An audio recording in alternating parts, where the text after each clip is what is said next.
সব মার্কেট বন্ধ? এই মুই কিন্তু টিভিতে দেখি সব মার্কেটে খোলা, কোনো মার্কেটে শুক্রবার বন্ধ নাই। কি করছিস? আমার তো আসলে মনে ছিল না, এই জয়লালের সাথে কথা কতি কতি আমার হঠাৎ করে মনে পড়ে গেল। ঠিক না জয়লাল? আর তোমরা যাবা ডাক্তার দেখাতি, মার্কেট বন্ধ দে তোমাকে কি? শাহেদ আমি তোমাকে কি বলেছি? ভাইয়া ভাইয়া আমি কিছু বলিনি, এই যে আমি চোখ ছুঁয়ে বলছি, সত্যি আমি ওকে কিছুই বলিনি। ও নিজের থেকেই মানে কি সব জানি বলছে। আমি ওকে কিছু বলিনি রুকু, আমি ওর সাথে এমনি গল্প করেছি। শোনো, ও শুধু আমার বেস্ট ফ্রেন্ডই না, ও আমার একমাত্র ফ্রেন্ড। তুমি কি টাকা দিবা না? আমি কিন্তু নানারে কয়ে দেবো। নানার কাছে কবি মানে নানার কাছে কলি 1 টাকাও পাবি না, বুঝছিস? আমি তোর টাকা নিচ্ছি, তার কোনো প্রমাণ আছে? কি? তাহলে একটা অন্তত বুদ্ধি দে, ইজ্জতটা তো বাঁচাতে হবে নাকি? তুই সাম্পারে সত্যি কইরা ক যে তোর টাকা চুরি হয়ে গেছে। ও জানে আমার অনেক টাকা, এখন এই কয়টা টাকা চুরি হয়েছে এজন্য ওরে মোবাইল দিতে পারতেছি না, এটা কোলেই তো আমার সব চাপা ধরা খেয়ে ফেলবে। তাইলে পারে আর কি, আমি কিছু করতে পারলাম না, সরি। আচ্ছা তোর কামটা শুরু করিস না কে কত? তুই টাকা না দেওয়া পর্যন্ত আমি শান্তি পাচ্ছি নে। তোর টাকা পেয়ে জয়লালের টাকাটা দিয়ে দেব, দোকান দেব, চুম্পাক বিয়ে করব, কত কাজ বাকি। ওরে আল্লাহ, কাজ চলতেছে কাজের মতো, তরে হুদু যেটা যেটা কই ওইটা ওইটা করতে থাক। আরে তোর কথা মতোই তো সব করতেছি, টাকা তো আর দেখি না। দেখি আমি ওই মরুর থেকে টাকা আইনা দেওয়ার ব্যবস্থা করতেছি। কি করছিস? মুটুর কাছ থেকে টাকা এনে দিতে পারবি? আচ্ছা যদি তুই মুটুর কাছ থেকে টাকা এনে দিতেই পারিস তাহলে 5,000 টাকা তোর। যা। আমারে কোনো টাকা দেওয়া লাগবো না, যেমনে যেমনে কইতাছি এমনি এমনি চল, তাইলেই হইব। বোন রে, এ মুটুর টাকার সাথে মুটুর একটু এনে দিতে পারবি? ওরে এমন ঠাটায় একটা থাপ্পড় দিতাম না, ওর বাপের নাম ভুলে দিতাম। তুই কিছুই করতে পারবি না, তোরে আমার ভালো কইরা চেনা আছে। মুটুরে একবার আইনেই দেখ না, ওরে আমি কি করি। আচ্ছা চুম্পাক এখন আমি কি কব কদিন? আরে যন্ত্রণা, এই কিছু একটা বাহানা দিয়া কবি যে মোবাইলটা দিতে 2-1 দিন দেরি হইব, তারপর মোটর থেকে টাকা পাইলে কিনা দিস। আচ্ছা মোটুর টাকা কি সত্যিই পাওয়া যাবে? লাইলি যখন কইছে। আচ্ছা আল্লাহ ভরসা।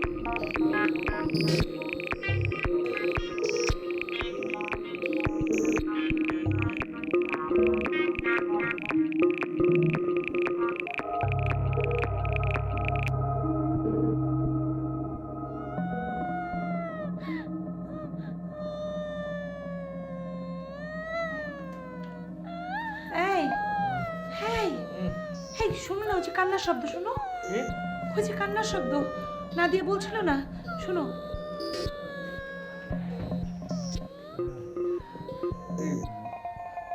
নদী কাছে নাকি? আরে না, বাচ্চারা কেউ না, সবাই ঘুমিয়ে আছে, লাইলি ঘুমিয়ে আছে, বাচ্চারা ঘুমিয়ে আছে, ওরা কেউ না, অন্য কেউ, বুঝতে পারছি না, দেখো না। কান্নার শব্দটা কোন দিক থেকে আসছে? আচ্ছা আমি ওই দিকটা একটু দেখে আসি।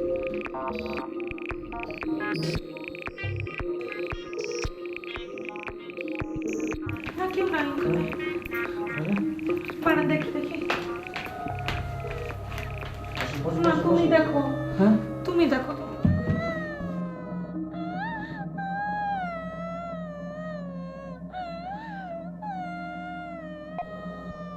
কি কেউ আছে? কই না, কিছুই তো শুনতে পাচ্ছি না। শুনতে পাচ্ছ না মানে কান্নাটা শুনতে পাচ্ছ না? কান্না শুনতে পাচ্ছি কিন্তু সেদিকে আসো না। কি? নাদিয়া যেটা বলেছিল ঠিকই বলেছিল, আমি তো ভেবেছি ও নাটক করেছে। উফ, কি নাটক করেছে? আরে দেখ, তোমার বুঝতে হবে না, সরি। আচ্ছা বাদ দাও তো, এখন এখন কি করবো? কিছুই তো দেখতে পাচ্ছি না। চলো জেগেই থাকো, চলো। আরে কিছু না বাবা, চলো তো।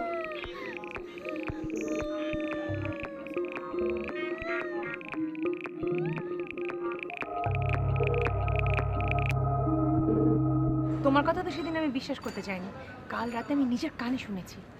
দেখেছো, আমি বললাম না ভাবি, আমি সত্যি সত্যি ওই কান্নার শব্দ শুনেছি। কেমন আর্তনাদের মতো না কান্নাটা। উফ, আমি যে কি ভয় পেয়েছিলাম তোমাকে বোঝাতে পারবো না। শুধু তুমি একা শুনেছো না, ভাইয়াও? প্রথমে আমি শুনলাম, তারপর তোমার ভাইকে বলে মুঝে শোনো। আমার সারা রাত ঘুম হয়নি জানো। আমি শুনে প্রথমে ভেবেছিলাম কি কোনো বাচ্চা কান্নাকাটি করছে, তারপর দেখলাম না, বাচ্চার কান্না তো এরকম হতে পারে না। আমিও তো ভেবেছিলাম হয়তো নদী বা আবির কান্নাকাটি করছে, পরে দেখলাম না। এখন কি করি বলো তো? কিচ্ছু জানি না ভাবি, কিন্তু এরকম করে কিন্তু আমি একাই বাসায় থাকতে পারবো না। ও তো অফিসে চলে যায়, সারাদিন আমি বাসায় একা। তোমার তো সাথে বাচ্চারা থাকে। না রে ভাই, তোমার ভাই আজকে চলে গেল অফিসে, তারপরে বাচ্চাটা তো স্কুলে গেল। আমার অবস্থাটা চিন্তা করে লাইলি গেছে নিচে, আমি ভয় ঠেলে ছাদে চলে এসেছি। আমি জানি না ভাবি, আমি কিছুই বুঝতে পারছি না। আমি তো বুঝতে পারছি না কি করব। কি ব্যাপার, দুই জামিলি কি গল্প করছো? গল্প না ভাই, টেনশনে আছি। রাত্রিবেলা তুমি কারো মানে আর্তনাদ শুনতে পাও না? কান্না? কান্নার শব্দ? কিসের কান্না? না রে, ঠিক কান্নার শব্দ না, মানে আর্তনাদের মতো, বুঝছিস? ওই যে ব্যথা পেলে কেউ হ্যাঁ, হ্যাঁ। করে কান্না করে না, ওরকম। ভাবি তোমরা কি বলছো? কিসের কান্না? শোনো, এর আগে রাশেদা নাদিয়া শুনেছে, গতকাল রাতে আমি আর তোমার ভাইয়া শুনেছি। ভাবি নিশ্চয়ই নদী আর আবির কাঁদছিল। আরে নদী আর আবির কান্না করতে থাকলে আমি কি করে শুনবো? সেই তো। তোমরা তো দেখি লাইলি আর চম্পার মতো কথা বলছো। যেটা সত্যি সেটাই বলছি, তুমিও শুনবে নিশ্চয়ই একদিন। কেন? আমি কেন শুনবো? আমি কি করেছি? তুমি কেন শুনবে মানে? তাহলে আমরা কেন শুনলাম? দেখো ভাবি, তোমাদের জামাই আছে, তোমরা জামাই নিয়ে রাত্রেবেলা ঘুমাও। আমার কিন্তু বিয়ের সাথে কিচ্ছু হয়নি, আমার কিন্তু একা একা ঘরে ঘুমাতে হয়। আমাকে ভয় দেখিও না। তোমাকে মোটেও ভয় দেখেনি, তোমাকে আমরা সাবধান করে দিচ্ছি যেন তুমি কান্নাটা শুনলে ভয় না পাও। আমি আজ থেকে মার সাথে ঘুমাবো। সেটা না হয় ঘুমালে, কিন্তু আসল ঘটনা কি সেটা তো জানা উচিত। আমার কাছে মনে হয় না ভূত প্রেত কান্নাকাটি করে। আমিও তো ভূত প্রেত বিশ্বাস করি না, কিন্তু কোনো কারণে তো খুঁজে পাচ্ছি না। কি যে হবে। আসলে ভাবি, আমাদের না বাবার সাথে কথা বলা উচিত। তোমার ভাই আসুক তারপরে যাব। রাশেদ আসবে কখন? আরে ওর কথা বলে লাভ নেই, ওর আসতে দেরি হবে। আচ্ছা ভাবি, তোমরা যা বলছো তা কি সত্যি কথা বলছো নাকি আমাকে ভয় দেখানোর জন্য ফান করছো? কেন তোমার সাথে ফান করব? আমাদের চেহারা দেখে কি মনে হচ্ছে যে আমরা ফান করছি? না, তা মনে হয় না, কিন্তু এটা কি করে সম্ভব? তোমরা দুজনে শুনেছো, আবার ভাইয়ারাও শুনেছে। শোনো রবি, আমার না একা একা বাসায় খুব ভয় লাগে। তুমি সন্ধ্যার পরে না আমার বাসায় চলে আসবে, আমার পাশে বসে পড়বা, বুঝছো? সেটা না হয় পড়লাম, কিন্তু ধ্যাৎ তেরি, কেন ছাদে আসলাম? এই চলো নিচে যাই। হ্যাঁ হ্যাঁ, চলো চলো। কি অবস্থা বলো? এই তো আজ তোমার মন ভালো? কিন্তু তোমাকে দেখে মনে হচ্ছে না যে তোমার মন ভালো। তুমি কি তোমার মন খারাপের কথা আমাকে বলতে এসেছো?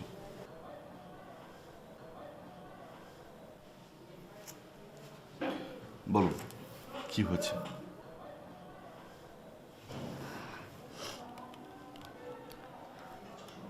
আমি আমার হাজবেন্ডের একটা ডায়েরি পেয়েছি।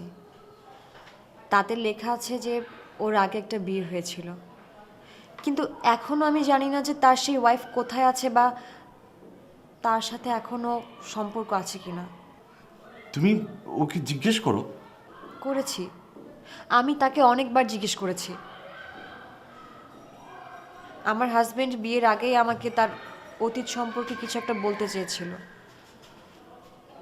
আমি তখন শুনতে চাইনি, কারণ আমার মনে হয়েছিল যে সে হয়তো তার প্রেমের সম্পর্কের ব্যাপারে কিছু একটা আমাকে বলবে। সেটা শুনলে আমার মন খারাপ হয়ে যাবে বা খারাপ লাগবে, তাই আমি শুনতে চাইনি। কিন্তু সে বহুবার আমাকে বলতে চেয়েছিল, আর সে এটাও বলেছিল যে এখন না শুনলে সে আমাকে বিয়ের পরে আর কিছুই বলবে না। এটা তো কোনো কথা হলো না। আর আমি যতটুকু জানি যে তোমারও বিয়ে হয়েছিল।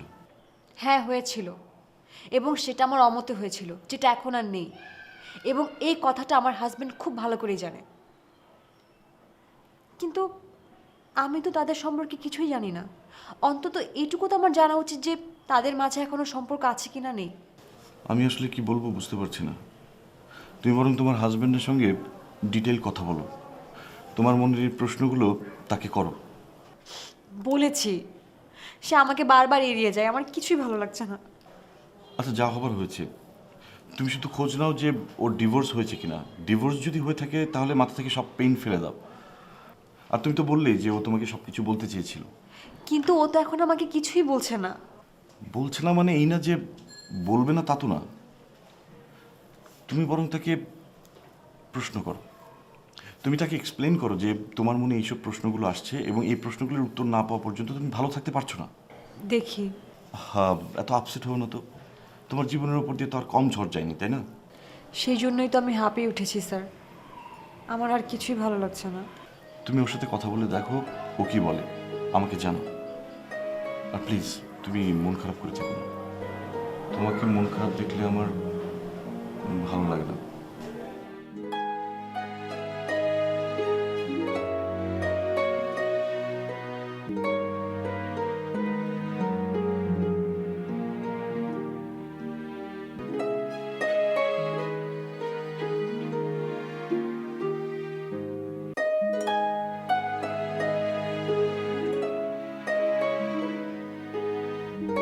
মফিজা কইরে ও দেখালি মফিজরে খোঁজো। তুই যে বলো হেল লাগাই মফিজারে। আমি বলত আর মফিজ চালাক। তুই তো বলো দি, তুই যদি চালাক হইতি তাহলে দিনের অ্যাসিস্ট্যান্ট দারোয়ান থাকতি না। তোর জায়গায় আমি হইলে মফিজারে কবে বাইর কইরা দিতাম। কেমনে কেমনে বাইর করতে লালি? আছে আছে বুদ্ধি আছে, এইটা তুই বুঝবি না, তুই তো বলো। কওনা লালি কেমনে বাইর করতা? মফিজিদার নিয়ে আমারে খুব জ্বালাইতেছে, অত্যাচার করতেছে। এই লাট সাহেবের বসে থাকে আমার দিয়ে আঙ্গুল ফুটে। আর অন্য একটা ঝামেলাও আছে আমার লগে। কি ঝামেলা? হে চম্পারে পছন্দ করে, হে ঝামেলা? কি মফিজ চম্পারে পছন্দ করে? এখনো সময় আছে, মাথা খাটাও জয়নাল মিয়া, নাহলে কিন্তু সব শেষ হইয়া যাইব। কি করুম আমি কওতো? আপাতত চুপচাপ থাক। চাম্পা আমার কথা ছাড়া কারো কথা শুনবো না। আমি তোর কথা চাম্পারে কইলে চাম্পা তোরই হইব। সত্য?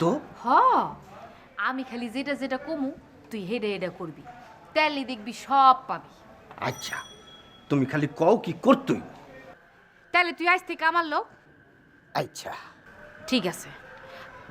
আর হন, মফিজারে কিছু কবি না, হেটের পাইলে কিন্তু তোর বিপদ হয়ে যাইব।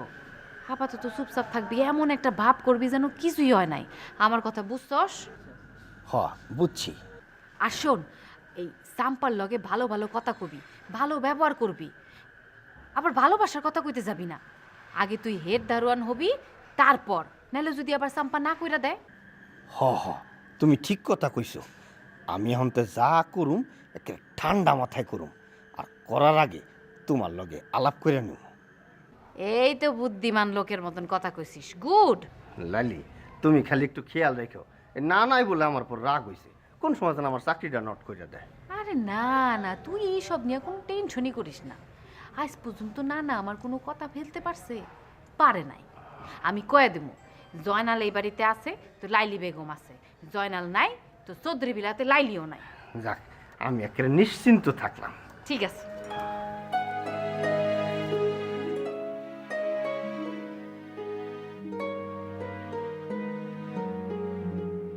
তার মানে তোমরা তাই বলতে চাইছো যেটা লাইলি এতদিন ধরে তোমাদের বোঝাবার চেষ্টা করেছে। তার মানে তোমরা সবাই ভূত দেখেছো এবং ভূতের কান্না শুনছো। না বাবা, আমরা কেউ কিছু দেখছি না, আমরা জাস্ট কান্নার শব্দ শুনতে পাচ্ছি। এবং কান্নাটাও কোনো স্বাভাবিক মানুষের কান্না না বা কোনো বাচ্চার কান্না না। মানে আমরা প্রায় সবাই শিওর বাবা। আমি আর কি বলবো, আমি তো কিছু বুঝতে পারছি না। তোমাদের যদি কেউ একজন শুনতে, আমি বলতাম যে হ্যাঁ ভুল শুনেছো। আর তোমরা চারজন যখন শুনেছো তো আমি বলতে পারি না যে ভুল শুনেছো। তবে আমি একটা কথা তোমাদেরকে বলতে পারি যে ভূত প্রেত বলে কোনো জিনিস নেই, এখানে অন্য কোনো ব্যাপার বা বিষয় জড়িত আছে। ভূত প্রেত ছাড়া এর পিছনে আর কি কারণ থাকতে পারে? বাবা বিশ্বাস করুন, আমি কিন্তু এসব একদম আগে বিশ্বাস করতাম না, কিন্তু আমি নিজের কানে আওয়াজটা শুনেছি। না, আমি এখনো বলছি না যে জিনিসটা ভূত প্রেত বা এই জাতীয় কোনো কিছু, কিন্তু কোনো লজিক নেই তো এসব আওয়াজের। হ্যাঁ বাবা, নাদিয়া তো ঠিকই বলেছে। সেদিন নাদিয়া, সুমন আর আমাকে একই কথা বলেছিল, আমি বিশ্বাস করিনি। কিন্তু বাবা আশ্চর্যের ব্যাপার কি জানো, গত রাতে আমি আর সুমনা ঠিক একই কান্না শুনতে পেয়েছি। দেখ জামিল, আমি যেহেতু নিজে শুনিনি, আমি এ ব্যাপারে কিছু বলতে পারবো না। তবে একটা ব্যাপার আমি নিশ্চিত করে বলতে পারি যে ভূত প্রেত বলে কোনো জিনিস নেই, এটার সাথে অন্য কোনো বিষয় অবশ্যই জড়িত। বাবা আমরাও তো বিশ্বাস করি যে এটা অন্য একটা কিছু, কিন্তু সেটা কি শব্দটা আমি স্পষ্ট শুনেছি। এত বছর হলো আমি এই বাড়িতে আছি, এতদিন ধরে কিছুই হলো না। আমি যখন প্রথম এ বাড়িতে এসে উঠলাম তখন এ বাড়ির আশেপাশে কোনো বাড়ি ছিল না, একেবারে জঙ্গল ছিল এখানে, তখন কিছু হলো না। আর এখন শহরের মধ্যে এত বাড়ি ঘরের মধ্যে এ কি শুরু হয়েছে? মা আমরাও তো কম দিন হলো না এখানে আছি, এর আগে তো আমরাও কিছু এরকম দেখিনি। আচ্ছা বাবা, এই বাড়িটা হবার আগে এখানে কি ছিল? না তেমন কিছু ছিল না, একটা অনেক বড় গাছ ছিল। আর ওই তোমাদের মা যেরকম বললেন যে আশেপাশে অনেক জঙ্গল ছিল, আমি তো রাতের বেলা হেঁটে বেরিয়েছি, এখনও রাতের বেলা আমি ছাদে হেঁটে বেড়াই, কই কিছু তো দেখি না। বাবা, লাইলির হাজবেন্ড বলে যে ওই যে লোকটা দাবি করছিল, সেই লোকটা মারা যাওয়ার পর থেকেই কিন্তু লাইলি ওসব কথা বলছে। তাহলে কি? হ্যাঁ ঠিক বলেছো না দিয়া, ওই লোকটা মারা যাওয়ার পরে কিন্তু। আরে না না, ওসব কিছু না, এসব আমার একদম বিশ্বাস হয় না। তো বিশ্বাস হয় না ভালো কথা, তার জিনিসটা কি? নিজের কানে তো কান্নাটা শুনেছো নাকি? সেটা ঠিক ভাবি, কিন্তু কান্নাটা কি পুরুষ কণ্ঠ মনে হয়েছিল? ভাবি এসব কি বলছো? এইসব জিনিসপত্রের কি আবার ছেলে মেয়ের জেন্ডার ভেদ আছে নাকি? না না, তোমরা যা ভাবছো সেটা হতে পারে না, এর মধ্যে অন্য কোনো ব্যাপার আছে। মানে কি আছে আমি বলতে পারবো না, তবে একটা অন্য ব্যাপার আছেই। হ্যাঁ বাবা, তুমি ঠিকই বলেছো। আচ্ছা, এসব নিয়ে আর আপাতত কোনো কথা না। এমন তো হতে পারে যে আমরা আর এই কান্না শুনবো না। হ্যাঁ, তোমরা এটা নিয়ে এত চিন্তা করো না, মানে আবার যদি এরপরে এরকম কান্না শোনা যায় তখন দেখা যাবে। হ্যাঁ বাবা, এটা কোনো কথা হলো নাকি? আমি যদি এইসব আওয়াজ শুনি তাহলে তো আমি ওখানে মারা যাব। ওরা তো শুনেছে, ওরা কি মরে গেছে? যত সব বেশি বেশি। আমরা আবার কবে কান্নার শব্দ শুনবো সে অপেক্ষায় বসে থাকবো? এছাড়া তো আমি আর কিছু করার মতো দেখছি না। আমি কিন্তু আমার ঘরে একা থাকতে পারবো না। তুই তোর মায়ের সাথে ঘুমাবি। মা, ঘুমের আগ পর্যন্ত রুবিয়া আমার সাথে থাকুক, রাশেদ অনেক রাত করে বাড়ি ফিরে, আমার একা একা ভয় লাগে। শোনো, তোমাদের কাজের মেয়েরা যেন আবার এসব কথা জানতে না পারে, তাহলে কিন্তু পাড়ার লোক সব জেনে যাবে। হ্যাঁ, ওদেরকে একদম জানতে দেওয়া যাবে না। হ্যাঁ, সুতরাং সাবধানে চলাফেরা করবে এবং সাবধানে কথাবার্তা বলবে।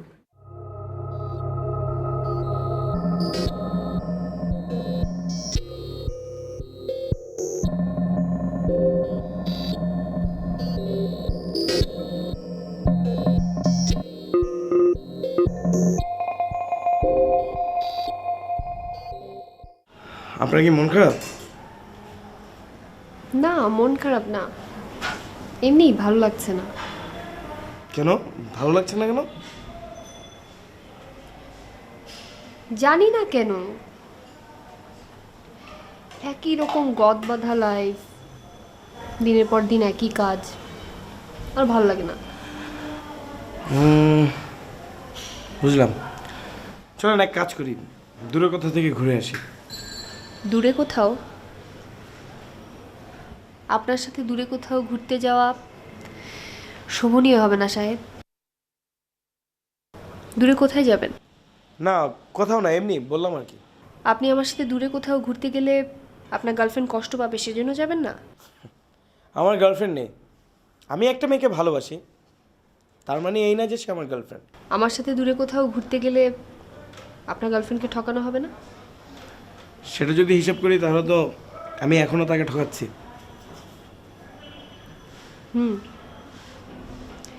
তাও ঠিক। ঠকাচ্ছেন কেন? বাদ দেন, অন্য কথা বলি।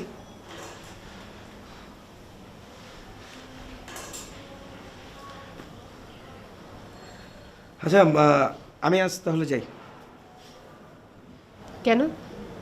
ভালো লাগছে না? আমার কিন্তু ভালো লাগছে। খারাপ লাগছে সেটা বড় বিষয় না, আমার মনে হচ্ছে আমার আপনার মধ্যে কি যেন একটা ঝামেলা হচ্ছে। কি ঝামেলা?